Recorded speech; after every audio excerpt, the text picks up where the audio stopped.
Norėčiau šiandien paklausti, ar jaučiatės tikrai Dievo mylimas? Kas jaučiate, jog patinkate Dievui? Galbūt manote, kad nepatinkate Dievui, nes žinote, jog nesate toks kaip Jėzus. Mielas bičiuli, Dievas tikrai žino, kad nesate tobulas. Dievas juk supranta, kas jūs ir kur esate savo krikščioniškame kely. Viena yra aišku, kad Jėzus buvo tobulas, o mes nesame tokie. Tačiau dėkui Dievui, kad norint jam patikti, nereikia būti tobulam. Juk jis supranta, kad mes turime seną nuodėmingą prigimtį. Priėmęs Kristų, o su juo ir naują prigimtį, nesu atsikratęs savo silpnybių, nes vis dar gyvenu trapiame kūne, kuris vieną dieną pavirs dulkėmis, o vėliau bus pašlovintas. Svarbiausias klausimas yra toks: kur linksta mano širdis? Kuo aš iš tiesų gėriuosi? Kur aš iš tiesų einu? Jis yra neregimojo Dievo atvaizdas, visos kūrinijos pirmagimis, nes jame sukurta visa, kas yra danguje ir žemėje, kas regima ir neregima, ar sostai, ar viešpatystės, ar kunigaikštystės, ar valdžios. Visa sukurta per jį ir jam. Jis yra pirma visų daiktų ir visa juo laikosi. Visi, kurie pažįsta Kristų kaip savo gelbėtoją, žino, kad kryžius simbolizuoja viso mūsų tikėjimo esmę. Jėzaus Kristaus kryžius nėra panašus į kitus simbolius, nes išreiškia tai, kas įvyko tikinčiojo gyvenime. Svarbiausias žodis, norint suprasti kryžių, yra pakaitalas. Jėzaus Kristaus mirtis Golgotoje dėl mūsų nuodėmių buvo pasiaukojanti, išperkanti ir pakaitinė. Tai pamatinė krikščionybės tiesa. Kai šią tiesą užmirštame, esame tik religingi, tačiau nebeturime krikščioniško tikėjimo. Kol nesuprasime, kad Jėzus mirė mūsų vietoje, kryžius bus tik neaiški ir miglota sąvoka. Kai suprantame, kad Jėzaus Kristaus mirtis Golgotoje buvo didžiausia Dievo meilės išraiška, tuomet kryžius nebėra tik medžio gabalėlis kišenėje, papuošalas ant kaklo ar architektūrinė puošmena ant bažnyčios smailės. Kryžius tampa mūsų tikėjimo esme. Viena girdėti, kad esame išganyti ir nukryžiuoti kartu su viešpačiu Jėzumi Kristumi, bet visai kita pačiam suvokti, kodėl galime tikėtis pergalės.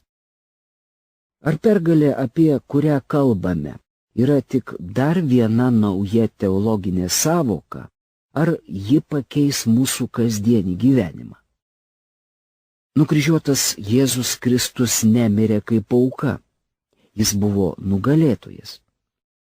Biblijoje parašyta, kad mums priklauso pergalė, tačiau ją reikia pasiimti, paskelbti ir ją mėgautis.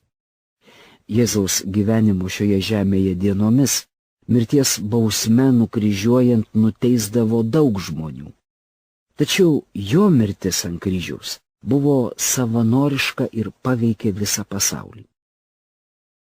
Aš gyvenu, tačiau nebe aš, o gyvena manyje Kristus.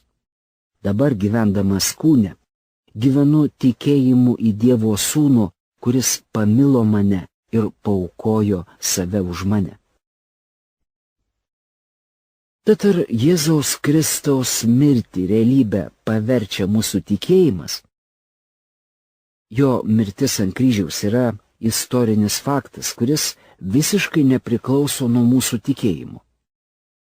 Mūsų tikėjimas tai tik kanalas, per kurį gauname nuodėmių atleidimą, išpirkimą, esame sutaikomi su Dievu, išteisinami, pašventinami ir pašlovinami.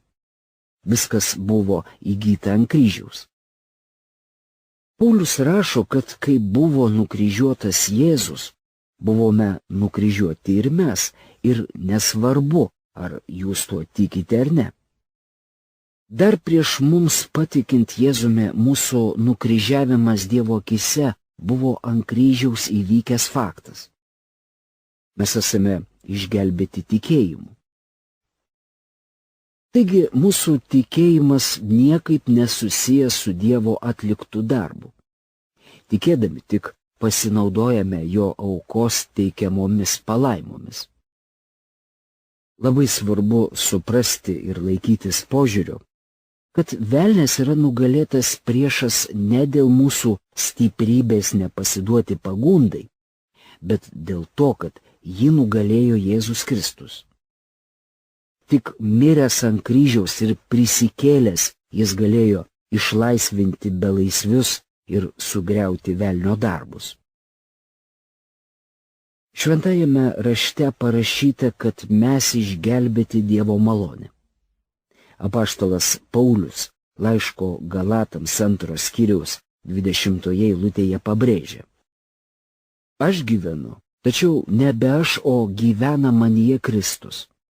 Dabar gyvendamas kūne, gyvenu tikėjimu į Dievo Sūnų, kuris pamilo mane ir paaukojo save už mane. Jei patikėjote Jėzumi Kristumi kaip savo gelbėtoju, senasis aš nukryžiuotas ir jūs esate naujas kūrinys. Šventoji dvasia jumise išlaisvino ne tik Kristaus prisikėlimo galią, bet ir pasodino mus Kristuje Jėzuje dangaus aukštybėse. Tad ar gali būti kas nors labiau apgailėtina, kaip Dievo Tėvo dešinėje sėdintis nugalėtas, įsivolioja savo nuodėmėse ir visokių negandų įveiktas tikintysis? Ar žinote, kodėl velnias įveikia tikinčiuosius? Kadangi jie neturi nė menkiausio supratimo, kas ir kur esą. Šito nežinodami, jie tiki velnio melu. Na, o kai tikite velniu, jis tikrai jūs nugalės. Jame ir nėra buvę tiesos. Skleisdamas melą, jis kalba, kas jam sava, nes jis melagis ir melo tėvas. Aišku, šėtonas nenori, kad jūs tikėtumėte šiais Kristaus žodžiais. Jis visokiais būdais siekia, kad jūs manytumėte, jog jis yra nenugalimas. Taigi velnias siekia įteigti, kad prieš jį visi bejėgiai. Tarkime, rytoj susidursite su pagunda padaryti ar pasakyti tai, ko nedera. Šėtonas visokeriopai teiks mintį, jog šiai pagundai niekaip neatsispirsite, nes ir anksčiau neatsispirdavote. O be to jūsų praeitis nužymėta nesėkmėmis. Kaipgi tada galite kalbėti apie laisvę ir pergalę? Juk po daugybės pralaimėjimų ir nuopuolių manyti kitaip būtų grina veidmainystė. Užplūdus tokioms mintims, turėtume šėtonui pranešti, jog esame Kristuje Jėzuje. Velnias ilgai maitino jūs melu ir įrodinėjo, kad nieko nesugebate. Be to, anot jo, visi net ir išgelbėtieji šiek tiek nusideda. Nedidelė nuodėmė nepakenks. Galų gale nė vienas nėra tobulas. Bet iš tiesų Jėzus sakė priešingai. Kalno pamoksle aiškiai parašyta: būkite tobuli. Nemanykite, jo galima nusidėti, nepaklusti Dievui ir dėl to niekiek nesisieloti, nes vakare atsiklaupsite ir išpažinsite visas savo nuodėmes. Juolab, pirmame Jono laiške, 1 skyriaus 9 eilutėje parašyta: Jeigu išpažįstame savo nuodėmes, jis ištikimas ir teisingas, kad atleistų mums nuodėmes ir apvalytų mus nuo visų nedorybių. Mielas bičiuli, taip manyti tikrai būtų labai šventvagiška. Deja, daugelis krikščionių laikosi būtent tokios nuostatos. Jie kas vakarą klaupiasi ir išpažįsta savo nuodėmes, tačiau kitą rytą vėl raško tuos pačius supuvusius nuodėmės vaisius. Dievas mums paruošė netokį gyvenimą. Jis nori pasiekti mūsų širdis ir jas išgydyti. Dėl to reikia užimti savo vietą ant kryžiaus ir tikėti, kad buvome nukryžiuoti kartu su Kristumi Jėzumi. Tikėti, kad senoji mūsų prigimtis nukryžiuota ir mes nebeprivalome tenkinti jos reikalavimų. Tikėti, kad ant kryžiaus buvo iškovota pergalė.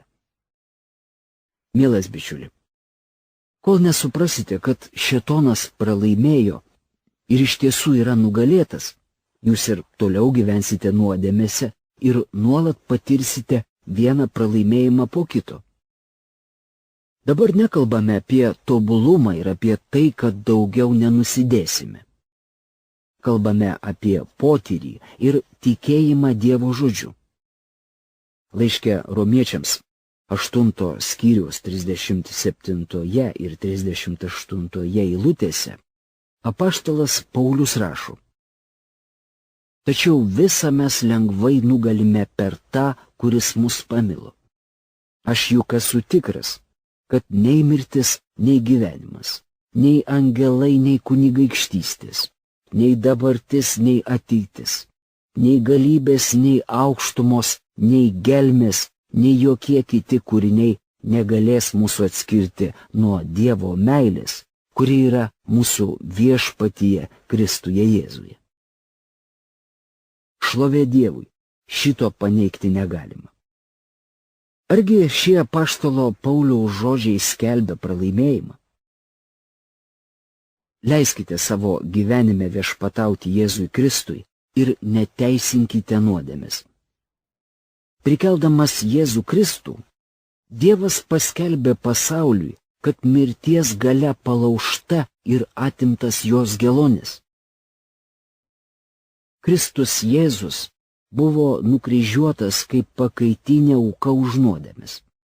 Kai priėmėme jį kaip savo gelbėtoją, buvome išgelbėti ir kartu su juo nukryžiuoti. Kai Jėzus buvo nukryžiuotas, mano senasis aš mirė, buvo palaidotas ir prisikėlė visai naujas kūrinys. Tad kiekvieną kartą susidūrę su nuodėme galime rinktis. Jei šito nežinome, klausysime senosios prigimties. Jei suvokiame, jog esame išgelbėti, Dievo vaikai ir nauji kūriniai, pasirinksime pergalę. Šis pasirinkimas nėra kartą ir visiems laikams, tai tęstinis procesas. Kiekvieną kartą susidūrę su pagunda renkamės, kaip elgsimės, pagal savo kūnišką ar dvasinę prigimtį. Šėtonas be Dievo vaiko sutikimo neturi galios. Tik pats tikintysis suteikia šėtonui leidimą veikti. Pergalę jau turite. Jums nereikia mėginti nugalėti, nes jau nugalėjote. Tai reikia apsispręsti ir paprašyti. Jis ištrynė mus kaltinantį skolos raštą ir panaikino jį, prismeigdamas prie kryžiaus. Būtent tai Dievas padarė gyvenime tų, kurie priėmė Jėzų Kristų kaip savo gelbėtoją. Jis visiškai ištrynė mūsų skolos raštą, skyrusi nuo jo, ir mus išlaisvino. Esame visiškai laisvi, nes Dievas prikalė Jėzų Kristų prie kryžiaus. Dievas siūlo atleidimą kiekvienam norinčiam ir pasiruošusiam jį priimti. Dievo vaikai gyvena šventai, paklūsta jo žodžiui ir yra teisūs, nes visą tai suteikia Jėzus Kristus per šventąją dvasią, gyvenančią tikinčiojo širdyje.